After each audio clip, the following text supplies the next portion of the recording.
Okay, today is Saturday the 21st of July 2013.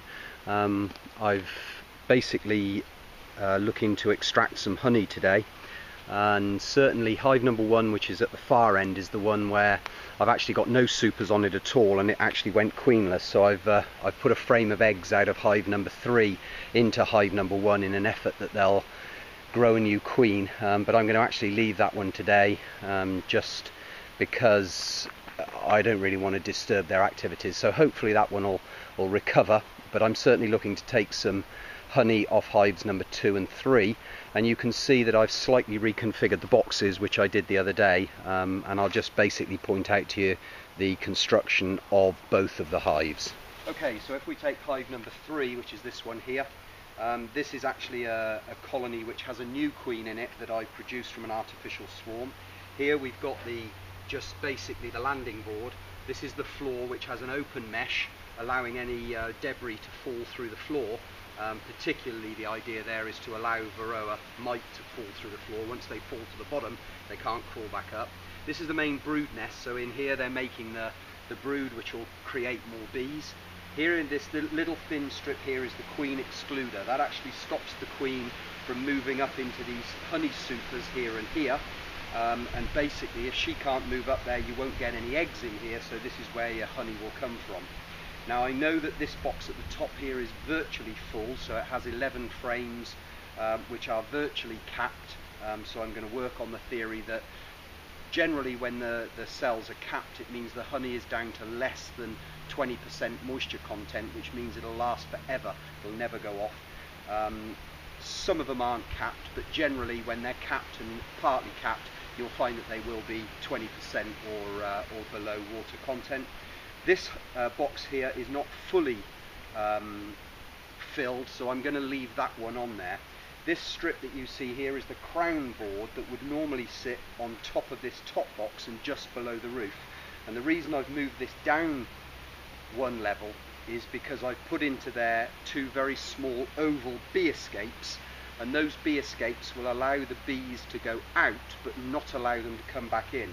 So all of the bees that were in this top box a couple of days ago should have moved down through the bee escape and the crown board into the boxes below, whether that be this super to create more honey or below the queen excluder into the brood box, and consequently they should have virtually evacuated these top boxes. And that's the same with hive number 2 you see in the middle, or hive number 3 that you see here. So hopefully we'll have very few bees to evacuate from there, but if we do, we'll just simply be using a brush just to brush the bees off. It's a little bit of a tricky movement because the bees will always try and follow the honey, but I've got a couple of boards here. I'm going to stand the super on the board, and as I evacuate the bees from the comb, I'll then put the lid of the second piece of wood back on so that the bees don't get in. Otherwise, when we come to extract the honey later, we'll just have a room full of bees. Okay, so we'll just put a little bit of smoke around just to let the bees know I'm coming.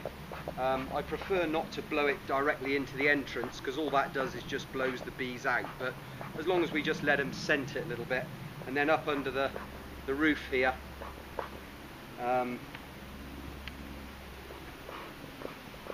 just so they get the feeling that I'm around and I'm coming.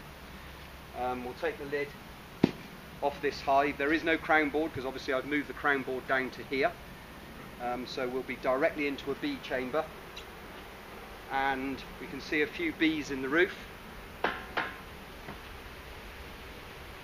and actually still a fair few bees actually in this super. Okay, so it appears that the bee escapes haven't done too good a job here. We've still got quite a lot of bees actually in this top chamber. So what I intend to do is lift the super off on its entirety, put it on top of the roof here, and then I've got a spare super here. What I'm actually just going to do with the super then is brush the bees into the chamber below, which will make them puff a little bit, but then put frame by frame into this spare super, and that's the super that I'll transfer up to remove the honey. Okay, so I've just lifted the super off. We've just got the crown board here. It's got a fair few bees on it and the bee escapes. Actually, there's not as many bees in here as I thought there was, but what I'm basically going to do now is just remove, there's a very heavy but individual frames. There we can see a frame full of honey, but it's only got actually 2 bees on it. So all I'm actually going to do is get a bee brush and just knock those off, and then I'll put that into there and place this board over the top just to stop bees from getting in there. And I'll just go through each frame like that. So here's a second frame again, as you can see. Certainly that side is fairly well capped, this side not quite so, but we'll just brush the bees off. 2 bees on there, like so. I'll just quickly lift the lid, drop that frame in and close it up. And this is actually where we get it from when people say to you, do you make honey? The answer is no, I don't make honey, the bees make honey, I just steal it. So it very much is like a robbing exercise. Okay, so that's hive number 3 done. You'll see that it's shrunk now. What I've actually done is I've put all of the frames into the spare super, which you can see on the top of the nucleus there in the middle. And the actual super I've taken off, I've just leant up against the side there. What I intend to do now is I'll take the one off the other hive, then I'll take the 2 supers that I've removed off, take them up, extract them, and then I'll bring them back and stick them back on. And what I'll probably do is stick them back on in the middle box, because the bees will then immediately just clean them up and then they'll start refilling them again, because we really are probably only midway through the honey flow really. But anyway, that's what I intend to do, but you'll meet me back in the to do the extraction. Okay, so the 2 supers are in now. I'm reckoning that probably we'll be extracting, of the frames we've got here, probably about 18, maybe 20 at the tops. Some of them are not fully capped, so before I extract those, I'm extracting all of those that are capped, because I can be pretty sure that they're less than 20% moisture content, so it'll the honey will last permanently and won't ferment. And once I've extracted those, I might look at the overall mix of the honey that I've extracted before I then extract the ones which are either closer to 20 or maybe slightly over 20, just to make sure that I end up with a blend in the end that is below 20 and is going to keep it. As you can see, my honey extraction room is actually my kitchen. Just about, you can see the equipment I've got there. I've got an extractor which we'll see working at the moment. It's a manual extractor. Up on the draining board at the far side you can see the honey buckets. I've got 2 or 3 different sizes, a couple of 10-litre plain buckets, and then a 45 kilo larger bucket with a honey gate on the bottom, which I shall be using eventually to settle the honey before I actually put it into jars. Jarring I'll probably do at a later date. I'm not actually going to do it on this session, just basically extract the honey and then get the supers back onto the hives. Just in the near distance here you can see where I actually uncap the frames.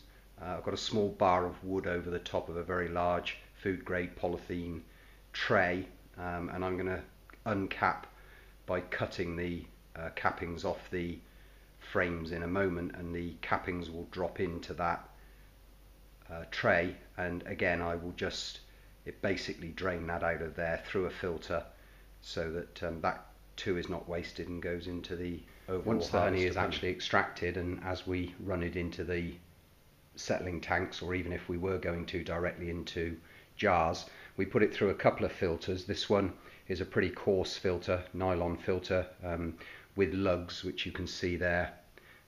They will sit onto the edge of the bucket to stop it obviously dropping in, meaning we don't have to hold it. This one has a slightly lesser mesh, and obviously what we do with this is one sits inside the other. Sorry, I've actually got those round the wrong way. It's a coarser mesh on the top and a finer mesh on the inside. So we'll run it through at least both of those into the tank.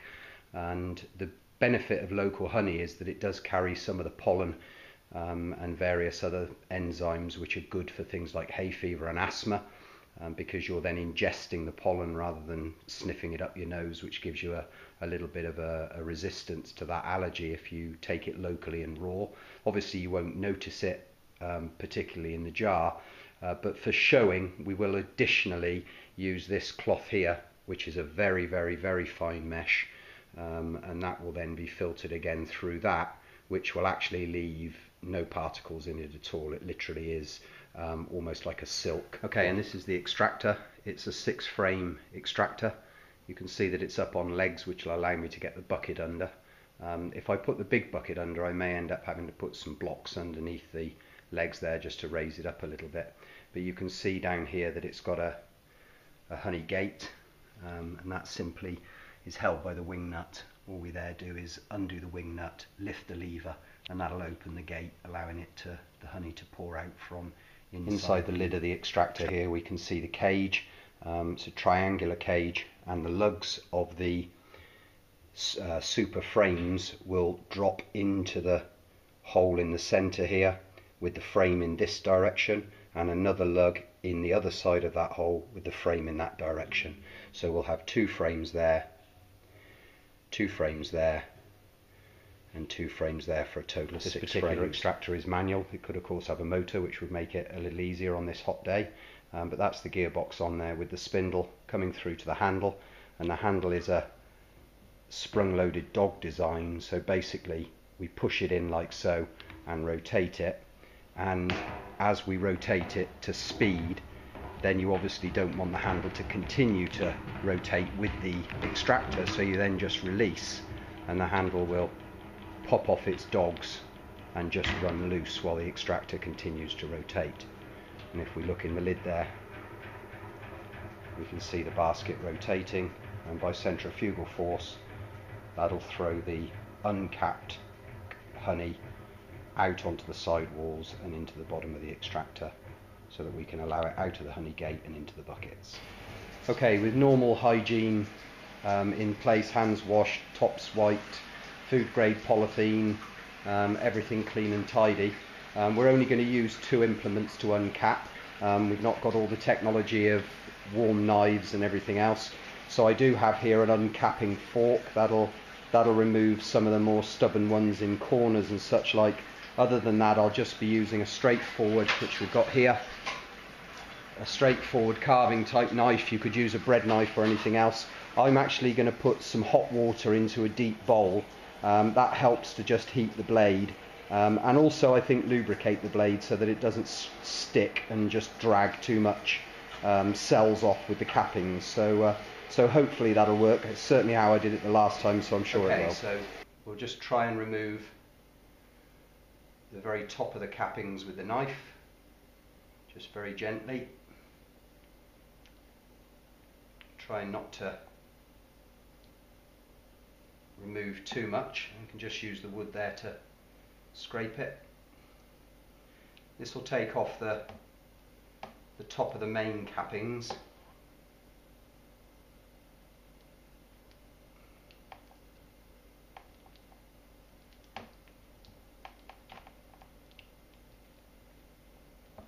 Like so, and then we just use the uncapping fork to just make sure we've got everything uncapped. Turn the frame around to the other side, a little bit more heat and moisture onto the knife. Obviously I'll take the moisture off because I don't want extra moisture in the honey, but it does just warm the knife through, it helps to cut it. And then again, just using the frame as a guide.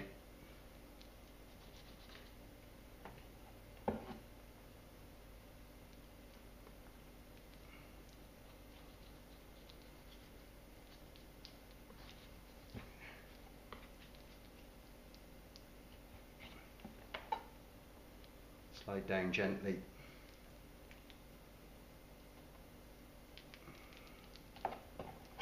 So, and then again, just do the last with a fork. It doesn't much matter that the wax comes in there because of course we will be filtering it. So it's that one, and then just push this over and drop it lug first into the extractor. So there we are, we can see 2 frames now in the extractor ready to be run and hopefully some honey out. We can see the honey is already starting to drip from the frame where it's been uncapped. So we now have 6 frames in the extractor, all uncapped, and we're certainly now going to work on our first 6 frames and see how much honey we get out of that load. So shut the lid on the extractor, push the handle in and start turning. We start to do it gently at first because we want to get some of the weight out of the frames gently. As the honey goes out, we can get faster and faster, and we'll need to turn the frames as well. Certain extractors work okay in both directions. I'm pretty sure this one needs to have the frames return, but we'll just go gently for the first maybe a couple of minutes or minute, and that'll start to lighten them. Otherwise we're in grave danger while they're heavy of actually bowing the comb that's left, and we want to keep as much celled comb as we can to stick that back for the bees to just tidy it up and then start filling it again. So we'll speed up a little now.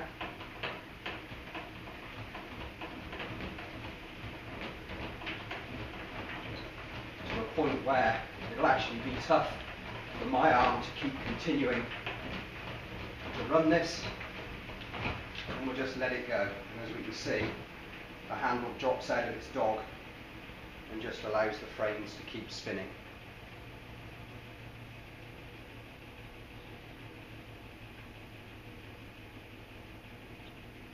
So there's a frame out of the extractor. We've extracted both sides of it now. It's an empty frame. That can now go back into the super, and we'll put that back on the hive and the bees will tidy that up, can you believe, and turn that back into comb.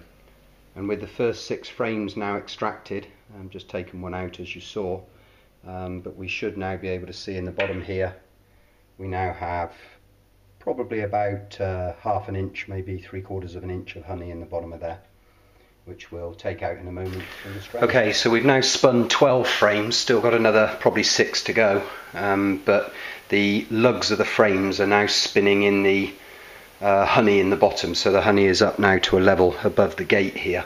So I'm actually going to take some off into this 10-litre bucket. Just a matter of undoing the wing nut here, and then we have this honey gate, which when we open it, the honey will come through. You can see honey coming through with lots of wax cappings, and obviously the 2 filters, one of them will take out all the wax cappings, the second one will take out a degree of the other debris, and then we will, as I say, for show purposes, we'll filter it again with the very thin silkish type cloth. So there we are, that's honey coming through. And certainly it's more than I had last year. I took off, it was a very poor year last year, and it was my first year. I took off 19 or 20 pounds, and that was done in one go. I didn't need to do this sort of stop in the middle, so we've obviously got more honey this time, but we'll just run that through into the bucket slowly and just spin the last 6 frames.